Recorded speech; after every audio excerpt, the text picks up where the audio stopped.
আলিপুরদুয়ারের পর বারুইপুর, এবার বাইক থেকে উদ্ধার হলো টাকা। বারুইপুরে নাকা চেকিং, বাইকে মিলল প্রায় 9 লক্ষ টাকা। বাইক আরোহীর কাছ থেকে উদ্ধার প্রায় 9 লক্ষ টাকা। বাইক আরোহীকে পাকড়াও করে চলছে জিজ্ঞাসাবাদ। মুখ্য সচিব, স্বরাষ্ট্র সচিব, ডিজিপি, কলকাতা সিপি তো ছিলেনই, এবার এই তালিকায় যোগ হলেন 11 জন ডিএম এবং কলকাতার 2 জন ডিইও।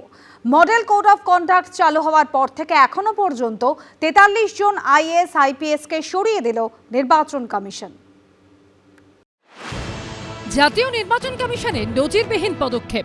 আদর্শ নির্বাচনী আচরণবিধি কার্যকর হতেই রাজ্য পুলিশ প্রশাসনের খোলনলচে বদলে দিল নির্বাচন কমিশন। রবিবার রাত থেকে বুধবার পর্যন্ত 72 ঘন্টারও কম সময়ে সরানো হলো পশ্চিমবঙ্গের পুলিশ প্রশাসনের 43 জন আধিকারিককে। তাদের মধ্যে 28 জন আইপিএস অফিসার, 15 জন আইএএস অফিসার। প্রায় প্রতিদিনই বেরোচ্ছে বদলির বিজ্ঞপ্তি।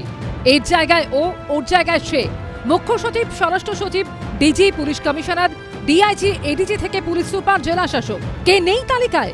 অর্থাৎ পুরো নতুন অফিসারদের তত্ত্বাবধানে ভোট করাতে চাইছে নির্বাচন কমিশন। প্রতিহিংসামূলক আচরণ তার একটা ভেতরে জন্মেছে, আর অন্যদিকে আছে বিজেপির উস্কানি। পুরো পশ্চিমবঙ্গের প্রশাসনকে ধীরে ধীরে ধীরে সম্পূর্ণ পাল্টে দেওয়ার, এটা কিন্তু খুব একটা অশনি সংকেত। নির্বাচন কমিশনকে কি হিজমাস্টার্স ভয়েস, তারা ওপর থেকে বলা হয়েছে তোমার এই অধিকারটাকে এমনভাবে প্রয়োগ করো প্রকারান্তরে ব্যাকডোর দিয়ে যেন রাষ্ট্রপতি শাসন হয়, যে সমস্ত আধিকারিক বদলে দেবে। রবিবার বিকেলে রাজ্যের বিধানসভা ভোটের দিনক্ষণ ঘোষণা করে জাতীয় নির্বাচন কমিশন। ভোট ঘোষণার রাতেই নজিরবিহীনভাবে কোপ পড়ে প্রশাসনের পিরামিড স্ট্রাকচারের একেবারে মাথায়। সরিয়ে দেওয়া হয় প্রশাসনের শীর্ষ 2 আমলা, মুখ্য সচিব নন্দিনী চক্রবর্তী ও স্বরাষ্ট্র সচিব জগদীশ প্রসাদ মীনাকে।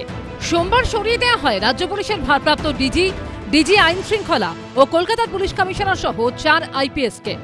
মঙ্গলবার সরানো হয় রাজ্য ও জেলা পুলিশের 19 জন আইপিএসকে। বাদ গেল না বুধবারও ফের রাজ্য পুলিশের পদস্থ কর্তাদের একাংশকে সরানোর নির্দেশ দিল জাতীয় নির্বাচন কমিশন। এদিন এক ধাক্কায় সরিয়ে দেওয়া হলো 5 জন ডিআইজিকে, যারা কিনা মানুষের গণতান্ত্রিক অধিকারকে বাজেয়াপ্ত করার ষড়যন্ত্রে লিপ্ত হয়েছিলেন, যারা টিএমসির ফ্রন্টাল এজেন্সি হিসেবে বহু জায়গায় কাজ করেছেন, তাদেরকে রেখে ভোট হবে। সেই ভোট কখনো নিরপেক্ষ হয় নাকি? সেই জন্যই সরিয়েছে। যেখানে কিনা ক্ষমতাসীন দলের ফ্রন্টাল এজেন্সি হিসেবে কেউ কাজ করবে, সেখানে এরকমই হবে। মূলত ভোট পরিচালনা করেন যারা, সেই জেলা শাসক ও ডিইও মিলিয়ে 13 জনকে বুধবার সরিয়ে দিল নির্বাচন কমিশন। নতুন অফিসার, নতুন পদ, নতুন দায়িত্ব। এবার অপেক্ষা ভোটের দিনের 23 ও 29 এপ্রিলের। কেমন হয় ভোট? এবিপি আনন্দ, কলকাতা।